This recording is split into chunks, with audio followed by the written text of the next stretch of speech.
A palace gate slams shut. On the other side, a royal outcast stands alone, stripped of status and security. But this is not the end of their story. It is the stunning beginning. This is the world of palace outcasts turned entrepreneurs, the Gilded Age rebels who traded their tarnished titles for vast business empires.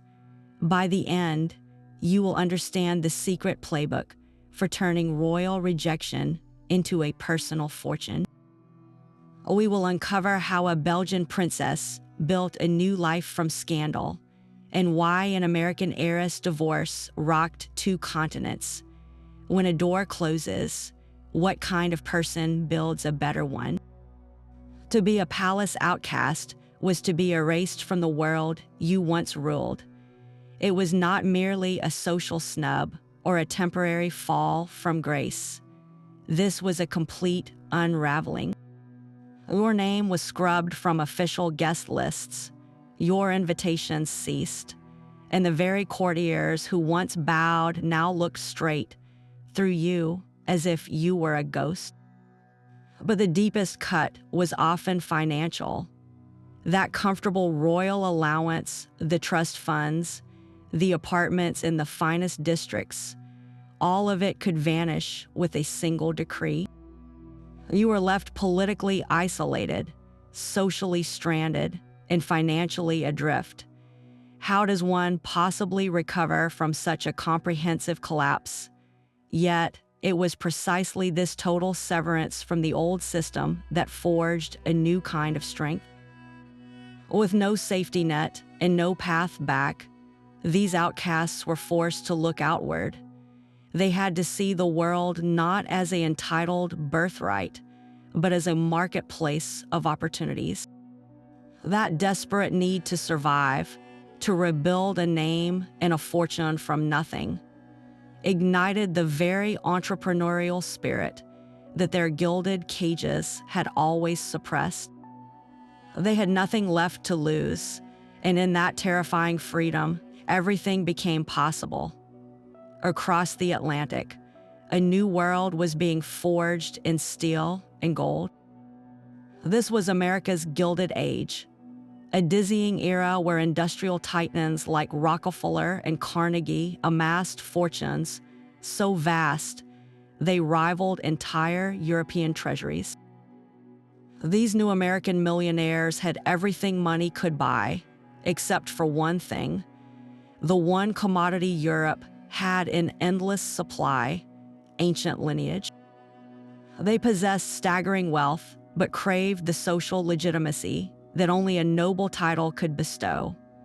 And so began a grand transatlantic exchange. Cash-poor European aristocrats, who owned little more than their crumbling castles and venerable names, saw a golden opportunity. They offered their titles in marriage to the daughters of American industrialists, a transaction that filled their family coffers while granting the new money class a veneer of old-world respectability. This created a perfect storm for the palace outcast.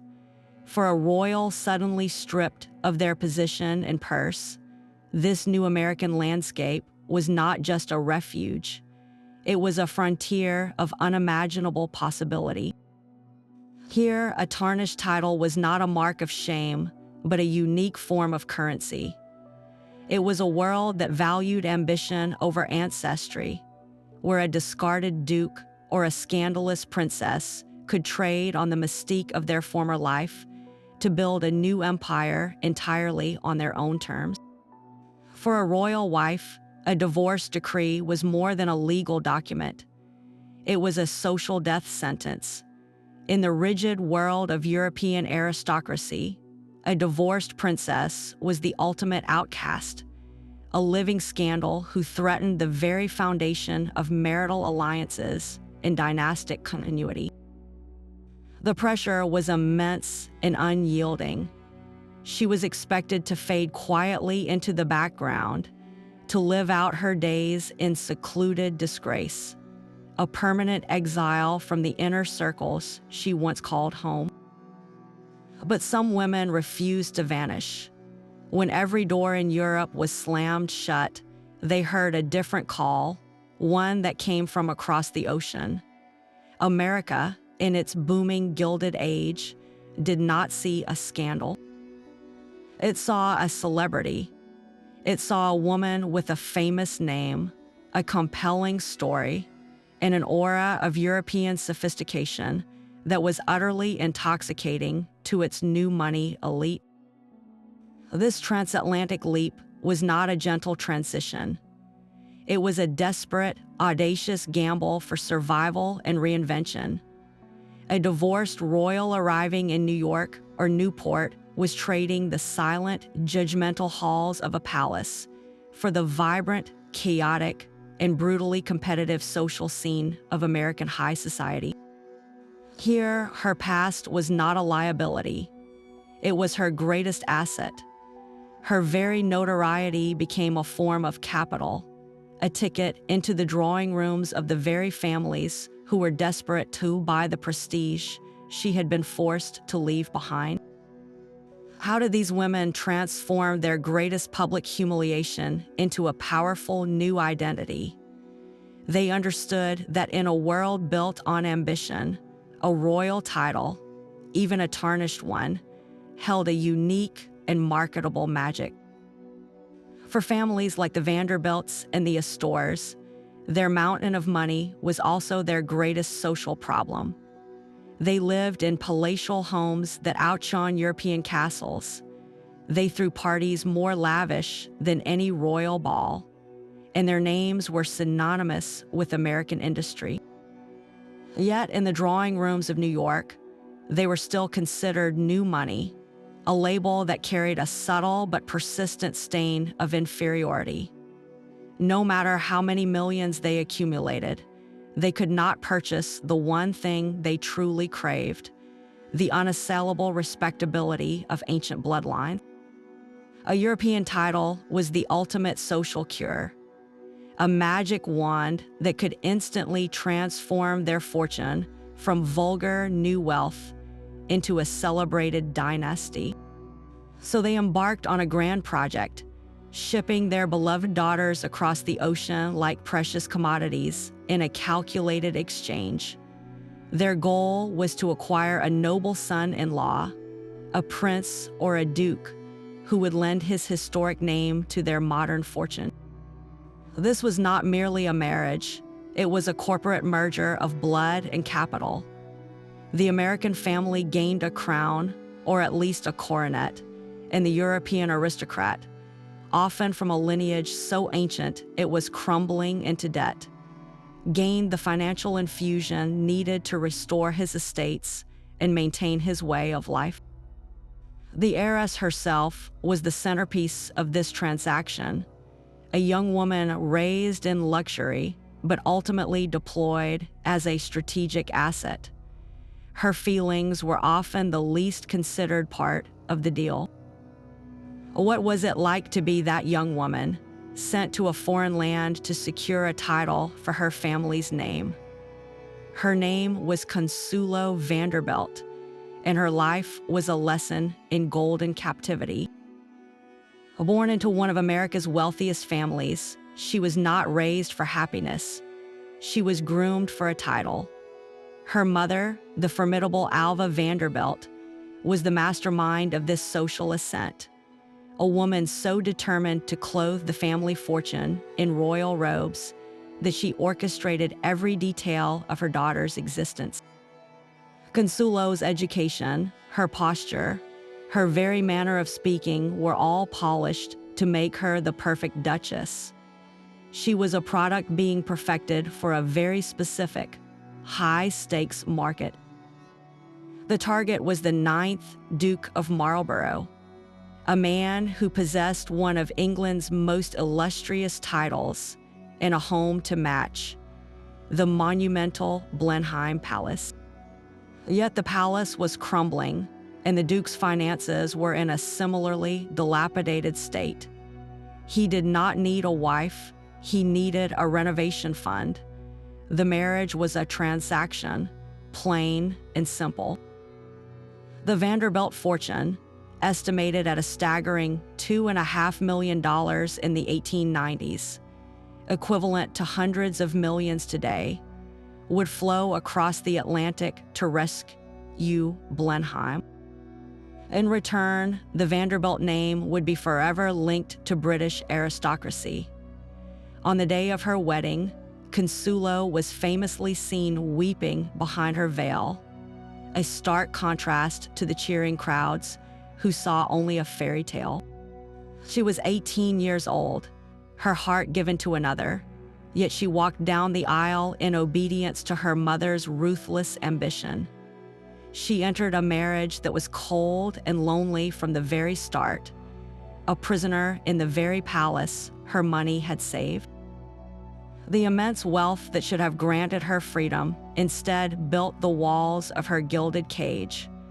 What does it truly cost when a person is treated as a commodity, when their deepest feelings are the currency used to purchase a legacy?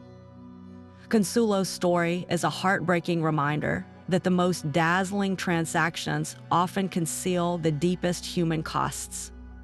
The tears she shed on her wedding day finally dried, but the gilded cage remained locked for 18 long years.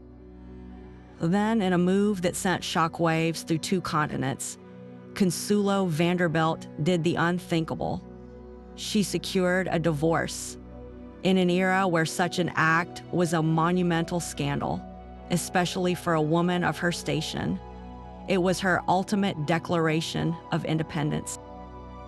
The wealth that had once purchased her title was now the very tool she used to buy her freedom back.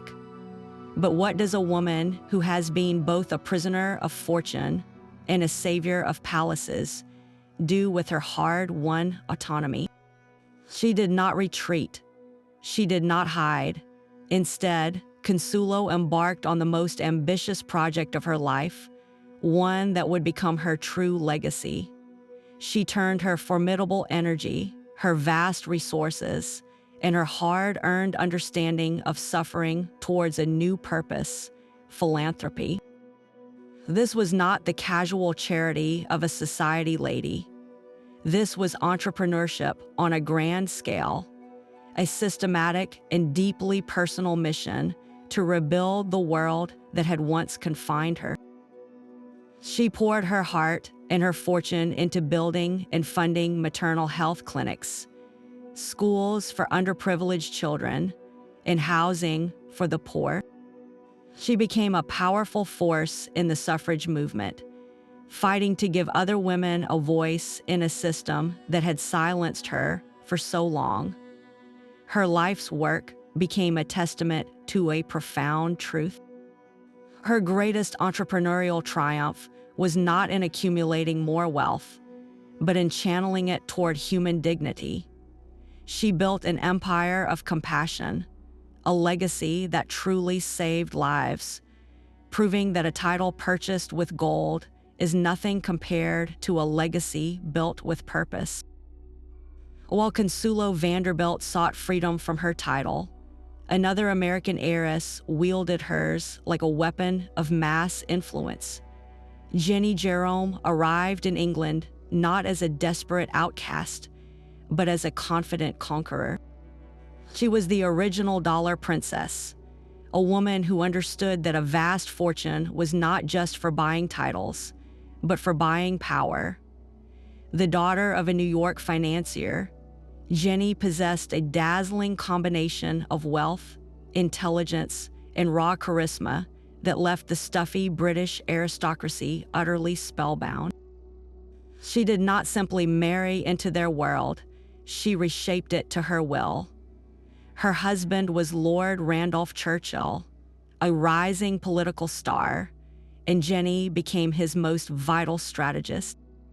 While other society wives hosted tame tea parties, she held brilliant political salons, gathering the most powerful men of the era in her drawing room.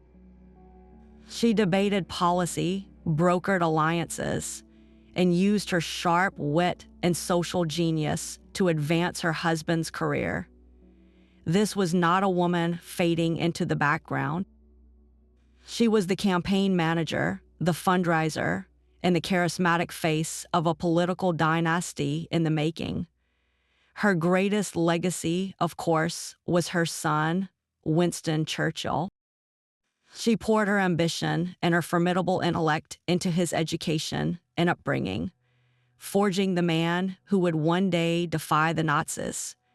Jennie Jerome proved that an American fortune could do more than restore a crumbling castle. It could fuel the rise of a prime minister. She was not a product to be sold, but a force to be reckoned with, setting a powerful precedent for every outcast who followed. If a dollar princess could shape the fate of nations, what could a determined outcast achieve with nothing left to lose but for every gilded cage? There was a woman who refused to be locked inside. Take Princess Louise of Belgium, a royal who traded her crown for a scandal that would burn her entire world to the ground. As the daughter of the notoriously cruel King Leopold II, she was raised in a palace shadowed by her father's monstrous exploitation of the Congo. Her life was meant to be a carefully controlled performance of duty and decorum. Louise, however, possessed a rebellious heart that would not be tamed. She embarked on a series of very public love affairs, each one a direct and brazen challenge to the rigid rules of her station. But her final act of defiance was the one her family could never forgive. She did not just take another lover, she fell in love with a commoner, a man named Jeza Matichich, who was a mere cavalry officer. And then she did the unthinkable. She ran away with him, abandoning her royal husband and her position entirely. The response from the Belgian court was swift and brutal. She was officially declared mentally unstable, a convenient way to discredit a disobedient woman. Her titles were stripped. Her name was scrubbed from the royal family tree, and every single source of her income was severed. Overnight, a princess of Belgium became a penniless outcast, exiled and adrift in Europe with the man she loved. Her fall was not just from grace. It was from the very peak of European society into a desperate fight for survival. How do you rebuild a life when your own family has declared you do not exist? Paris became her sanctuary and her stage. Stripped of her royal income, Princess Louise faced a stark reality. She had to invent a new way to live, and she did it not by hiding her scandal, but by turning it into her greatest asset. She and her lover, Jeza Matichich, settled into the vibrant, chaotic heart of the city's Bohemian world. Here, among artists, writers, and freethinkers, her past as a runaway princess was not a mark of shame. It was a badge of honor. She was living the ultimate romantic rebellion, and Parisian society was utterly fascinated. Louise understood something profound. Her name, even tarnished, still held power. It was a form of currency in a world that thrived on celebrity and spectacle. She could not access the royal treasury, but she could access the drawing rooms of influential art dealers and the studios of promising painters. She began to leverage her remaining connections, her sharp eye for talent, and her own notorious story to build a new kind of enterprise. She became a patron, a muse, and a brilliant social ringmaster. Her salon became a coveted destination, a place where her royal pedigree lent an air of glamorous legitimacy to the avant-garde artists she championed. In return, these artists celebrated her in their work, weaving her into the cultural fabric of the age. She was not just funding art, she was strategically aligning herself with the creators who were defining the future. This was not charity. It was a brilliant, calculated exchange. She traded her social capital for cultural capital, building a new network and a new identity from the ashes of her old one. Her enterprise proved that when traditional power is lost, influence can be forged from reputation, relationships, and a fearless embrace of one's own story. This desperate need to survive forged a new kind of commerce. For the palace outcast, stripped of everything, the one asset they could still leverage was their own name. It was a strange and often humbling pivot, transforming from a person of inherited privilege into a walking, talking advertisement. Their title, even if tarnished, still carried a powerful mystique, a whiff of palace halls and aristocratic lineage that was pure magic for businesses desperate for a touch of class. They became pioneers of personal branding, renting out their prestige to the highest bidders in the worlds of fashion, luxury goods, and high society events. Imagine a former archduke who once debated matters of state, now being paid to simply attend the opening of a new hotel, or a princess whose signature was once required on official decrees, now endorsing a line of perfumes or champagne. This was not a dignified retreat. It was a strategic and often deeply personal business venture. They were selling an image, a fantasy of elegance and exclusivity, to a public and a commercial class that was eager to buy it. How did one set a price on their own identity? The answer was found in the emerging world of modern marketing, where social cachet was becoming a new and highly liquid form of currency. For the first time, the prestige of the old world was being openly traded on the open market, and the outcasts were the ones who set up the shop. A fallen archduke now smiled from a magazine advertisement, holding a bottle of champagne he had likely never tasted before his exile. This was the new reality for many cash-strapped royals, a delicate dance on the tightrope between financial necessity and perceived dignity. The market for their endorsements was insatiable. Perfume companies, in particular, saw pure gold in a royal name, a scent endorsed by a princess, even a disgraced one, promised to bottle the very essence of a palace garden, an intoxicating fantasy for middle-class women dreaming of aristocracy. The advertisements were often painfully literal, featuring portraits of the noble in question next to an ornate bottle, their title emblazoned in elegant script. It was a straightforward transaction. The company paid for the use of a name, and the outcast received a lifeline of cash, but the balance was everything. To appear too eager to endorse too many products was to risk looking like a common huckster, destroying the very mystique that made them valuable. They had to maintain the illusion that they were not selling out, but merely condescending to lend their impeccable taste to a worthy product. One Russian Grand Duchess, her family fortune lost to revolution, became the face of a popular perfume. The advertisement did not mention her exile or her desperate circumstances. It simply presented her as an arbiter of elegance, her name alone evoking a lost world of winter palaces and glittering balls.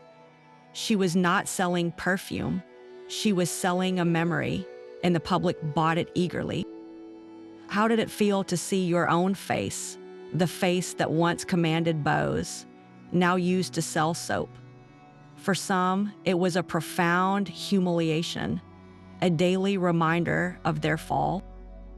For others, it was a clever, pragmatic solution. They were not losing their dignity. They were monetizing their last remaining asset, their identity itself. This strange new profession required a royal to become both the product and the salesman, a living bridge between a dying world of inherited privilege and a booming new world of commercial desire. The same name that sold perfume could also sell books. For a palace outcast, a memoir was far more than a simple recollection of events. It was a weapon, a final word in a very public argument from which they had been forcibly silenced. The public's appetite for these insider accounts was ravenous. Ordinary people dreamed of knowing what really happened behind the gilded doors, what the Queen truly said at breakfast, or what secrets lay hidden in the palace corridors. An outcast's memoir offered a key to that locked world, and readers were eager to buy it. This was not just storytelling. It was a high-stakes business venture that turned personal scandal into a lucrative product. The outcast became both the author and the entrepreneur, seizing control of the one thing their family could not take away, their own story. How do you put a price on palace secrets? The answer was found in the competitive world of publishing, where advance payments for a juicy royal tale all could secure a fortune, guaranteeing financial independence with a single manuscript. This act of writing was the ultimate rebellion. For their entire lives, their image and their history had been managed by teams of courtiers and dictated by the needs of the dynasty.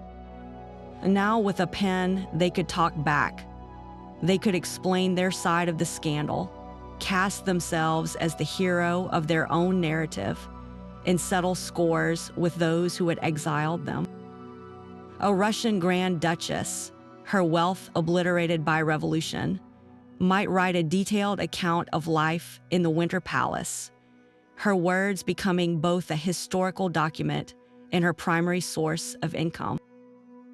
A divorced princess could use her memoir to reframe her story not as one of disgrace, but of liberation, inspiring other women to seek their own freedom. They were not just writing for the money, though that was essential. They were writing to reclaim their identity, to prove to the world and to themselves that their voice still mattered. In the economy of exile, the most powerful currency was a well-told truth. The grandest business venture for these New World dynasties was not in steel or railroads, but in stone and mortar. While their European counterparts struggled to maintain ancient castles, American heiresses and their titled husbands embarked on an architectural arms race, building domestic palaces that were designed to shout their power across the continent. These were not just homes, they were strategic declarations, physical proof that their wealth could conjure a majesty to rival any European throne. The most spectacular of these monuments was the Breakers, the Newport summer cottage commissioned by Cornelius Vanderbilt II. His wife, Alice Gwen Vanderbilt, was the driving force behind its creation, a woman determined to cement the family's social supremacy in the most tangible way possible. The house was a colossal Italian Renaissance-style palace overlooking the Atlantic Ocean, with 70 rooms spread over 4 floors. Every detail was an exercise in excess, from the towering marble pillars in the Great Hall to the gilded ceilings and mosaics crafted by European artisans. This was not merely a residence. It was a statement of entrepreneurial vision on a breathtaking scale. The Vanderbilt fortune, built on shipping and railroads, was being physically transmuted into a permanent, unshakable symbol of American aristocracy. Why build a home of such impossible grandeur? Because in a society obsessed with status, the most powerful asset you could own was a landmark. These mansions were the ultimate branding exercise, solidifying their owner's place in the New World Order not through ancient lineage, but through the audacious, undeniable power of their wealth. Alva Vanderbilt understood that in the ruthless economy of New York society, a closed door was not an obstacle, it was a challenge. While her husband's fortune built railroads, Alva engineered a social ascent of her own design, treating her family's new money status as a problem to be solved with the precision of a military campaign.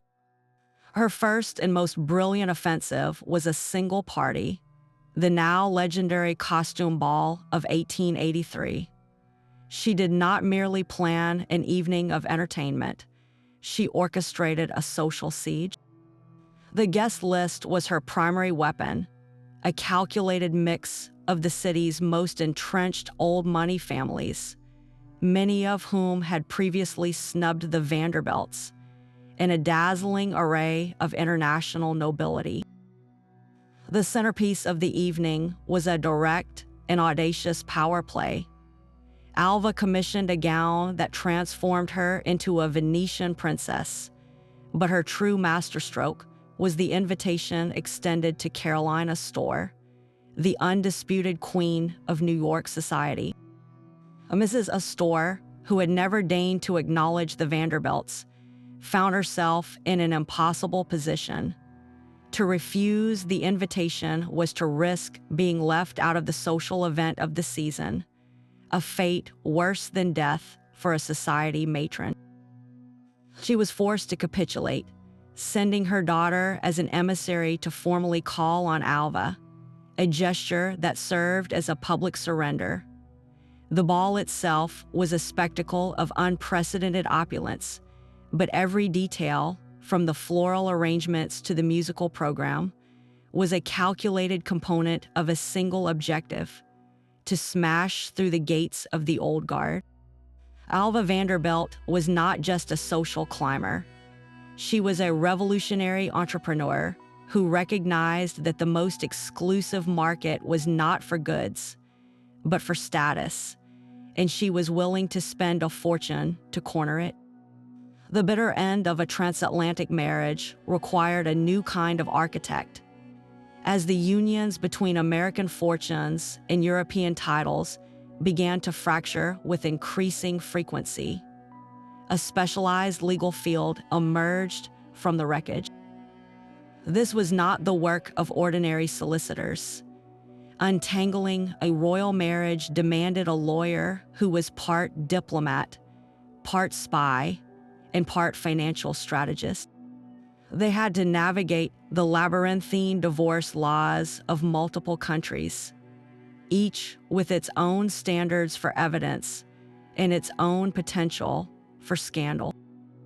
Their most critical task was to shield the heiress's fortune, the very wealth that had attracted her husband in the first place, from being devoured in the settlement. This was a high-stakes game played with privacy as the ultimate prize. A quiet, strategically managed divorce could preserve a woman's social standing and financial future. A messy, public one could ruin her forever. The lawyers who mastered this delicate art found themselves not just practicing law, but building a lucrative, powerful new industry from the ground up. They became the silent entrepreneurs in the drama of Gilded Age collapse, their fortunes made from the ashes of failed fairy tales. These legal pioneers operated in a world of shadows and sealed documents. Their work went far beyond the courtroom. A top society divorce lawyer was essentially a crisis manager, tasked with controlling the narrative on both sides of the Atlantic. He had to negotiate with furious royal families desperate to avoid public disgrace, while simultaneously assuring the heiress's powerful father that his millions were safe. The evidence gathering alone was a clandestine operation, involving private investigators in Paris and discreet informants in London, all working to build a case that would force a favorable settlement without a sensational public trial. The financial arrangements they engineered were masterpieces of complexity, creating trusts and structures to ensure that monthly allowances or lump sum payments were delivered without fanfare. A single successful case for a prominent client like a Vanderbilt or a Rockefeller could make a lawyer's reputation, instantly elevating him to the most exclusive and confidential circles. His roster of clients became his greatest asset, a network of the rich and ruined who relied on his discretion. How do you put a price on silence? For these legal architects, the price was astronomical, and it built a new profession defined by its exclusivity and its power to manage the most explosive secrets of the age. This burgeoning field of high society divorce law was an accidental empire, an entrepreneurial venture born directly from the clash between old world tradition and new world ambition. No one set out to create it.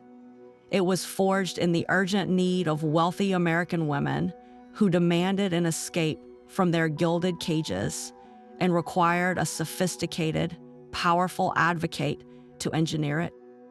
The lawyers who rose to the challenge were not just providing a service, they were creating a new market. They developed proprietary strategies for international annulments, became experts in the fine print of prenuptial agreements, and established channels of communication with judges and court officials that were worth more than any single fee. Their very existence acknowledged a profound shift in social power.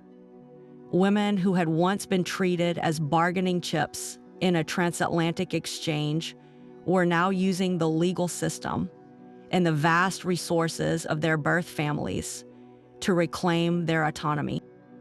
The lawyer became the key that unlocked the cage, and in doing so, he helped professionalize a branch of law that would eventually empower countless others.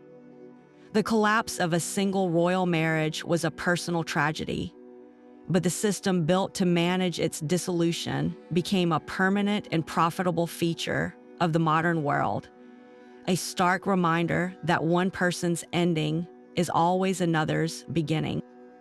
A newspaper headline could be a death sentence or a second chance. For the palace outcast, the press was a terrifying and unpredictable force, a beast that had to be fed, managed, and if one was clever enough, tamed. On one hand, scandal sold papers, and a disgraced royal was the most profitable scandal of all. Reporters hounded them, digging for salacious details about their love affairs, their spending habits, and their fall from grace. A single negative story could destroy a fragile new business venture or poison the well of high society, just as an outcast was trying to gain a foothold. The relationship was fundamentally predatory. Yet, these very same newspapers also held the key to a powerful form of modern magic, public relations. An outcast who learned to play the game realized they could use the press not as an enemy, but as a megaphone. A carefully placed article could announce the opening of a new boutique. A flattering profile could reintroduce a divorced princess as a tragic heroine, and a society column mention could make her salon the most talked about event of the season. It was a high wire act, a constant negotiation between feeding the beast and being consumed by it. How did one turn the instrument of their destruction into the engine of their reinvention? The answer lay in controlling the narrative. A savvy outcast might leak a sympathetic detail to a friendly reporter, framing their exile as a brave quest for love or freedom.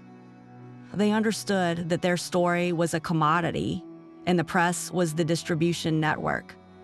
By strategically managing what they shared, they could transform public perception, shifting from an object of ridicule to a symbol of romantic rebellion.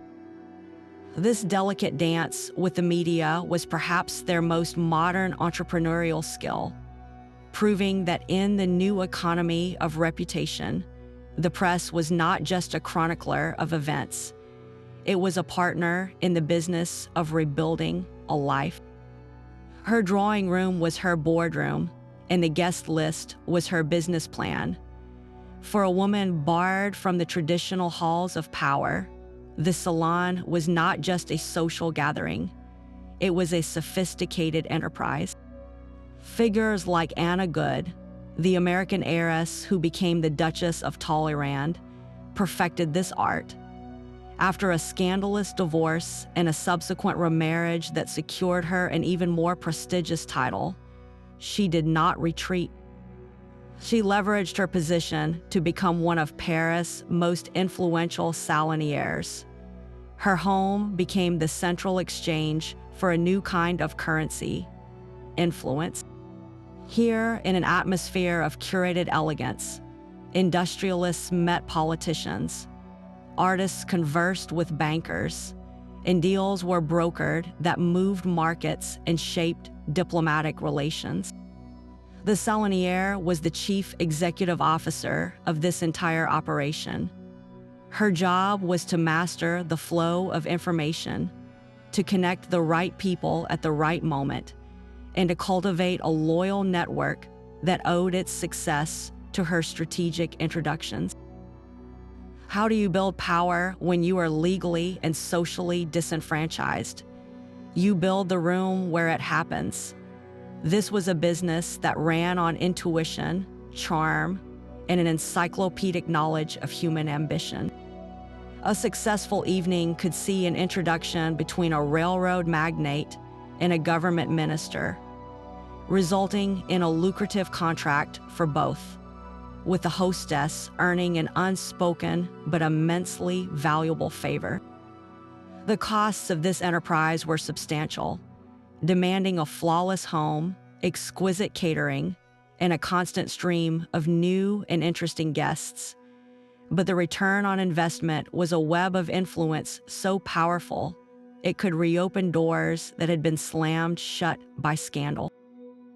The salon was the ultimate startup for the socially exiled, a venture that transformed a private home into the most exclusive and powerful club in the city.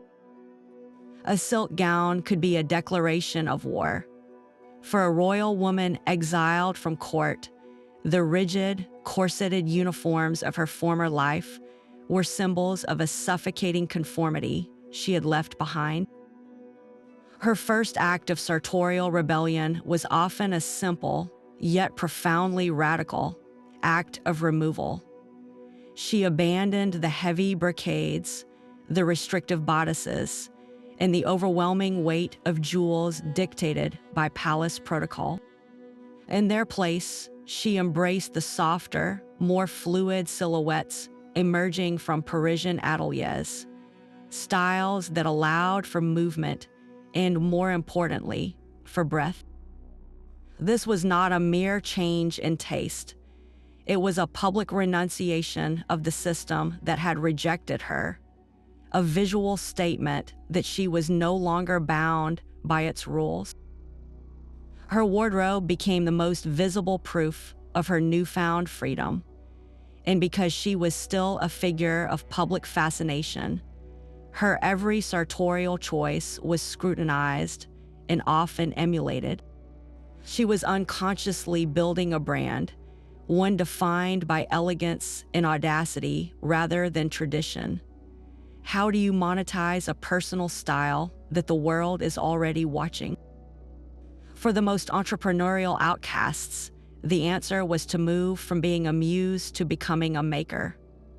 They realized that their unique position, straddling the worlds of old world aristocracy and new world celebrity, gave them an unparalleled insight into the desires of the modern woman. They understood that fashion was not just about clothing the body, but about empowering it. A princess who had launched her own line of lingerie or perfume was not just selling products. She was selling a philosophy of liberation, wrapped in the irresistible allure of her own scandalous story.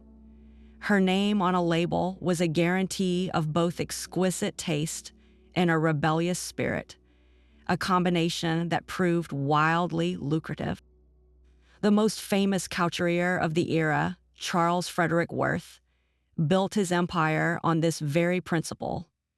He was a genius at identifying these iconic women, these exiled royals and celebrated courtesans, whose style captivated the public imagination.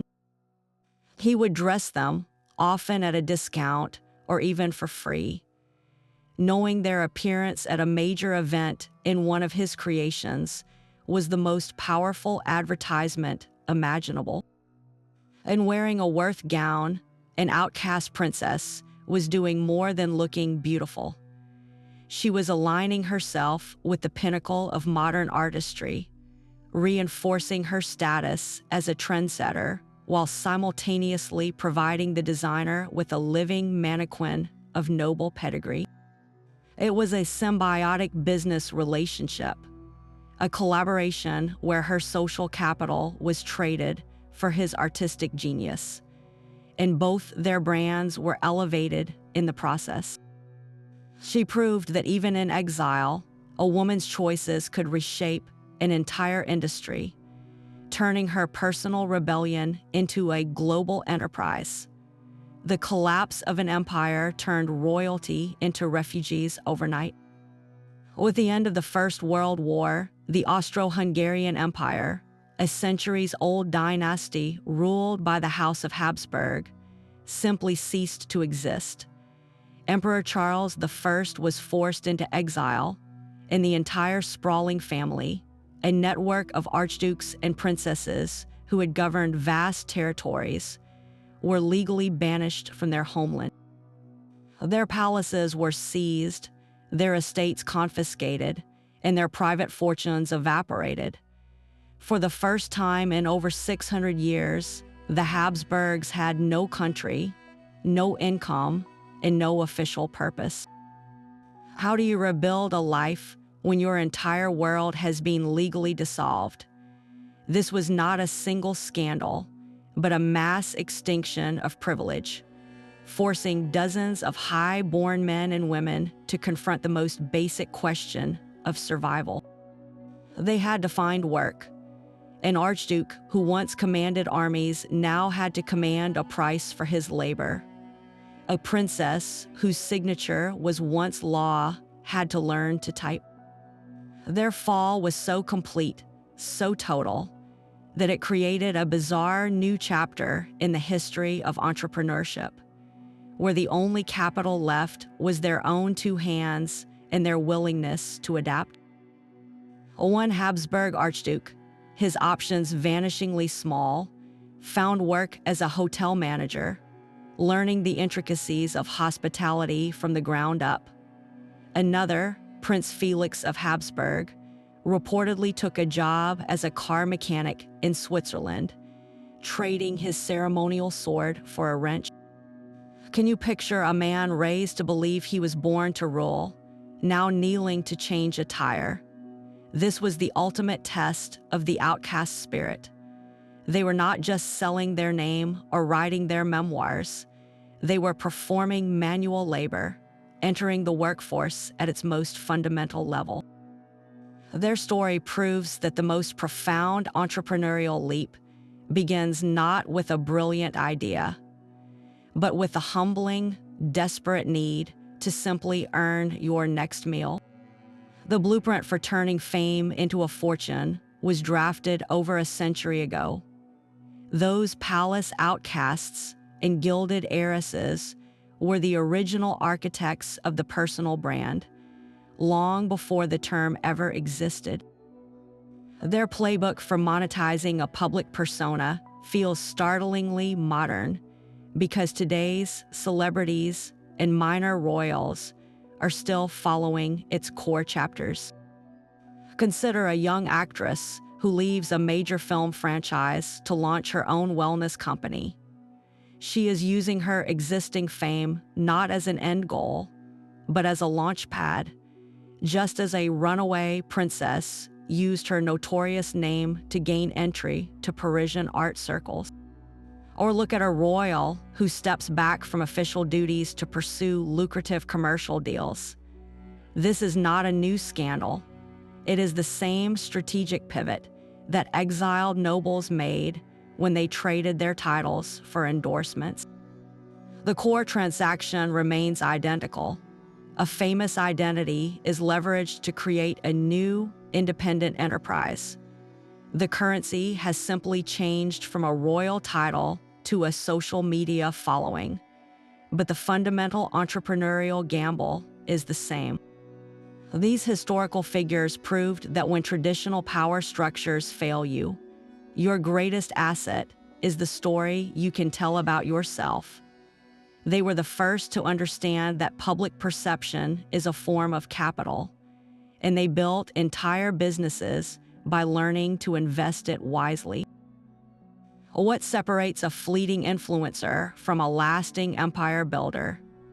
The answer lies in the same principle that guided Consuelo Vanderbilt and Princess Louise: the crucial shift from merely selling your name to building a legacy with it. Today's brand builders are walking a path first cleared by those who had everything to lose, proving that the most powerful business model is often a reinvented life. That final, definitive slam of the palace gate did more than lock you out. It shattered the very identity you were born into. To rebuild from those ruins required a psychological pivot so profound it defied all aristocratic conditioning. This was not a gradual adjustment. It was a violent internal rebellion against a lifetime of training that taught you your worth was inherent, bestowed by bloodline alone. The first and most brutal step was to dismantle that lie. You had to look at the shattered pieces of your former self and accept a terrifying new truth. Your inherent worth was zero. Your value was now entirely what you could create. This shift from being someone to becoming something was the foundational trauma and the ultimate liberation. It demanded a resilience that went far beyond mere perseverance. It was the cold, clear-eyed courage to stare into the abyss of your own irrelevance and decide to build a bridge across it. How does one find the strength to use their own scandal as fuel? The answer lies in a specific form of defiance. These outcasts stopped internalizing their exile as a personal failure and began to see it as a systemic rejection. The system that cast them out was the same one that had defined their worth. By rejecting them, it had inadvertently exposed its own hypocrisy. This realization transformed shame into a powerful, burning anger. That anger, carefully channeled, became the relentless engine of their ambition. It was no longer, "I am disgraced." It became, "I will prove them wrong." Every snub from a former friend, every condescending article in the press, every closed door became another log on the fire. They harnessed the emotional energy of their humiliation and converted it into commercial drive.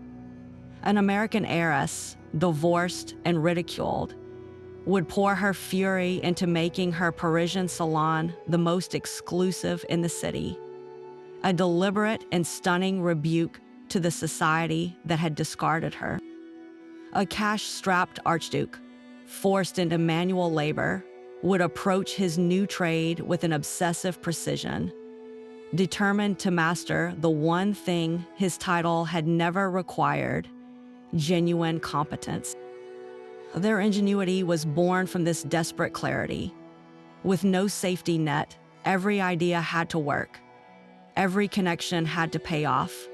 They looked at the world not as an entitled birthright, but as a puzzle to be solved with the only tools they had left: their wits, their name, and their refusal to break.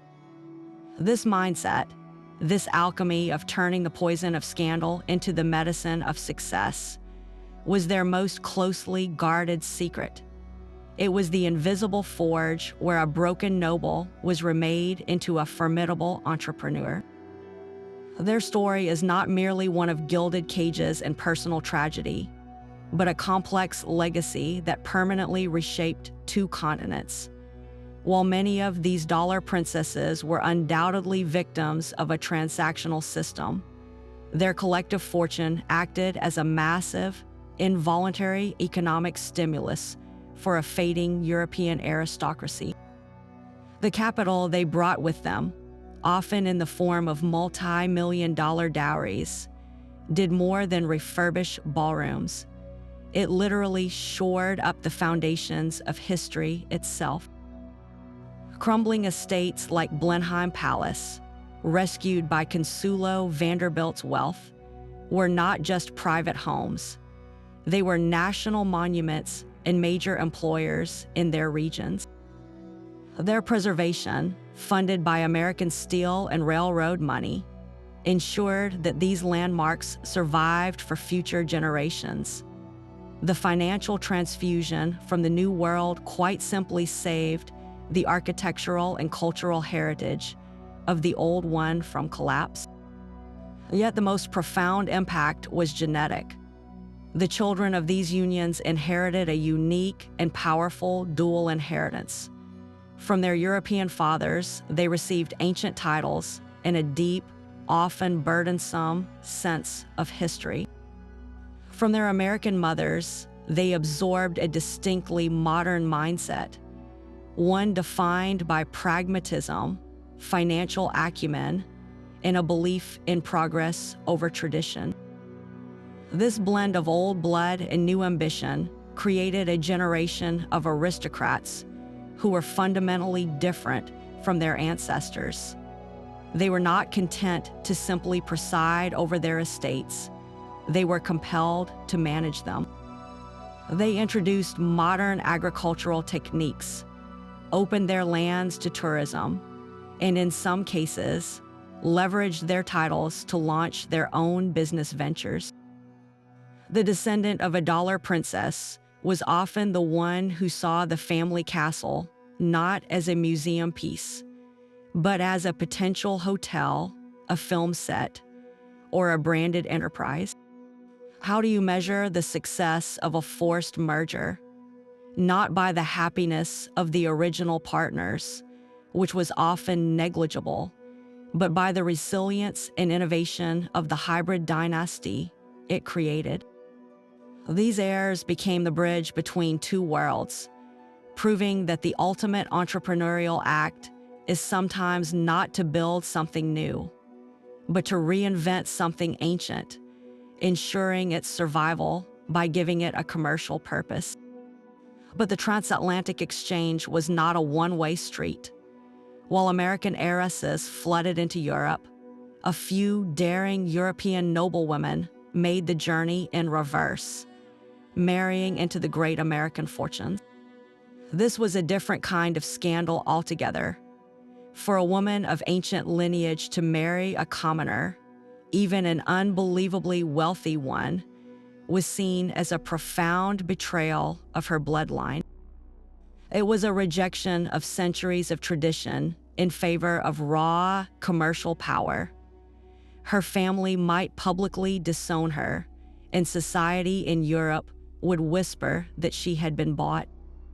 She arrived in New York or Newport not as a savior of a crumbling estate, but as a fascinating anomaly. Her new world was a society without a fixed map, where the rules were being written by the very men who had earned their money the day before. There was no court to guide her, no ancient protocol to follow. Her title was both her crown and her cage, setting her apart in a land that professed to disdain aristocracy while being utterly mesmerized by it. How did a woman raised to uphold tradition navigate a world that celebrated its rupture? She had to become a cultural translator. Her value was in her ability to import a sense of old world grace, to lend a borrowed legitimacy to her husband's hard-won palace. She might teach his children the languages and manners of European courts, or curate an art collection that spoke of depth and history his fortune could not instantly buy. Yet she also had to adapt. She learned to host the sprawling, lavish parties that were the currency of American social climbing, even if they violated her sense of decorum. She had to master the subtle art of making her inherited title seem not like a mark of superiority, but like the final, perfect accessory to her husband's achievement. In doing so, these women performed a delicate balancing act, preserving the mystique of their past while fully embracing the chaotic, ambitious energy of their present. They were living bridges between two conflicting value systems, proving that sometimes the greatest rebellion is not in leaving a title behind, but in daring to redefine its meaning on an entirely new stage. From the wreckage of their gilded cages, they built empires of their own design. These palace outcasts and dollar princesses proved that the most powerful legacy is not the one you inherit, but the one you forge in the fires of necessity. Their journeys from scandal to self-made success are timeless testaments to human resilience, a masterclass in turning the poison of rejection into the medicine of ambition. They were the original disruptors, showing us that when a door slams shut, the bravest response is not to knock, but to build a grander, more beautiful palace of your own. We have wandered through their stories, from Consuelo Vanderbilt's empire of compassion to Princess Louise's Bohemian reinvention, from the legal architects of high society divorce to the Habsburg Archduke, who traded his sword for a wrench. Each one, in their own way, wrote a new definition of what it means to be royal, shifting the meaning from a birthright to a state of mind built on courage and ingenuity. And now we turn the final page over to you. Which of these incredible transformations resonates most deeply? Was it the quiet dignity of Consuelo or the brazen defiance of Louise? The political genius of Jennie Jerome or the desperate hustle of an archduke turned mechanic? Share in the comments which palace outcast to entrepreneur story you find the most inspiring or the most shocking. We cannot wait to see which legacy of reinvention captures your imagination.